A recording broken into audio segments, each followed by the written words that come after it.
In the dim glow of a corner booth at Luigi's Italian Bistro, Marcus Thompson, the formidable CEO of Apex Innovations, shattered like glass under pressure.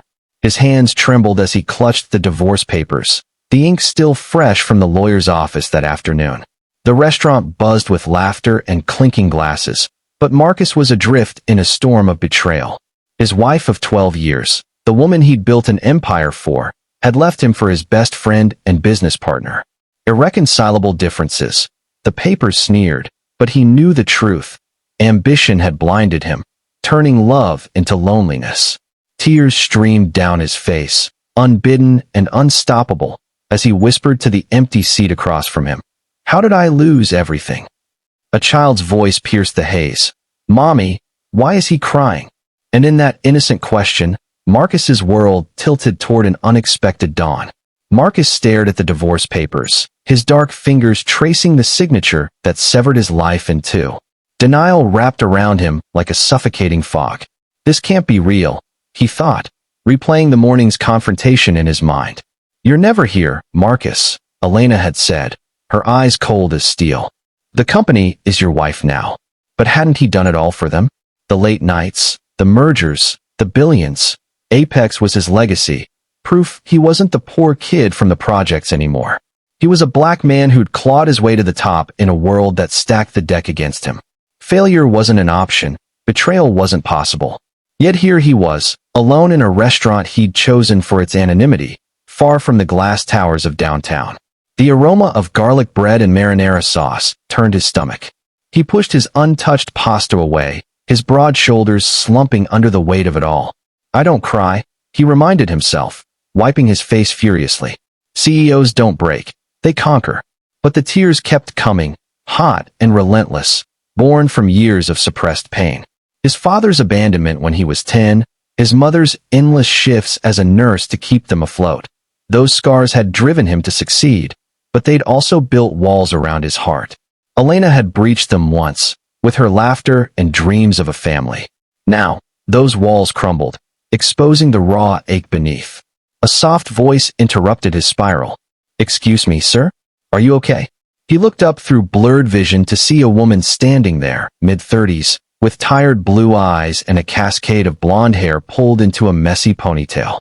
She held the hand of a little girl, no more than 5, with wide, curious eyes and a pink backpack slung over one shoulder. The child tugged at her mother's sleeve. "Mommy," he said like when Daddy left.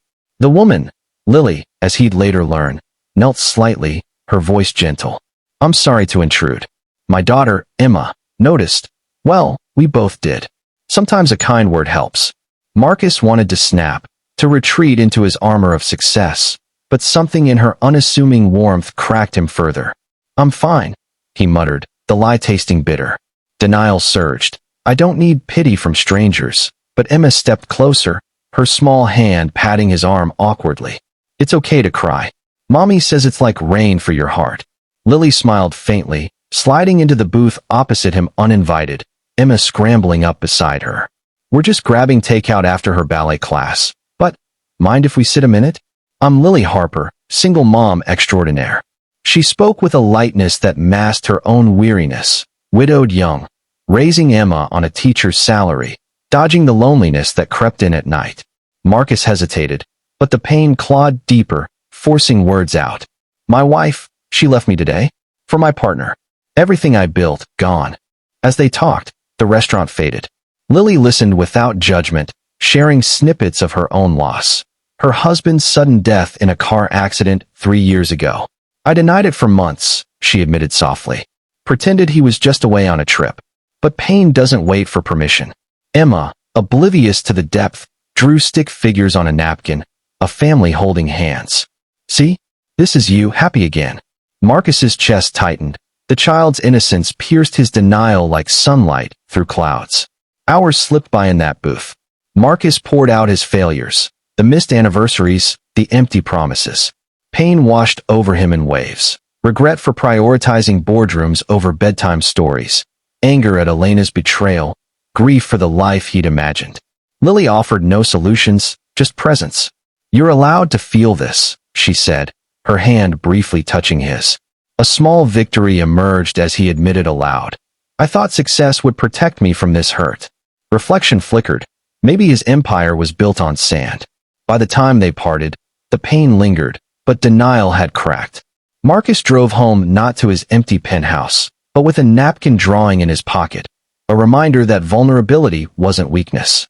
Little did he know, this chance encounter was the seed of transformation, pulling him from isolation toward healing. Weeks blurred into a haze for Marcus, the initial denial giving way to a deeper reflection that gnawed at his soul. He stared at his reflection in the floor-to-ceiling windows of his office, the city skyline mocking his hollow achievements. Who am I without the title? The question echoed in his internal dialogue, a relentless whisper during sleepless nights. Pain had evolved from sharp stabs to a dull ache, but now came the reckoning. Years of trauma resurfacing like ghosts. His father's absence had taught him self-reliance, but at what cost? He'd become a fortress, impenetrable yet imprisoning. Lily's number, scribbled on that napkin, sat unused for days. Why drag her into my mess? He thought, pacing his sterile apartment.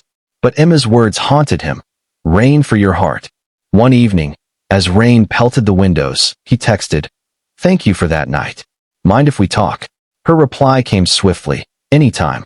Emma asks about the sad man daily. They met again, this time at a park, Emma chasing ducks while they walked. Lily became his unintended mentor, her quiet strength a mirror to his fractures.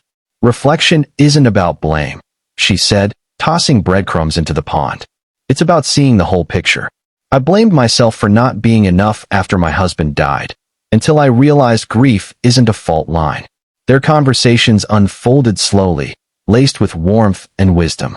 Marcus shared his childhood scars, growing up in poverty, the racism that shadowed his rise.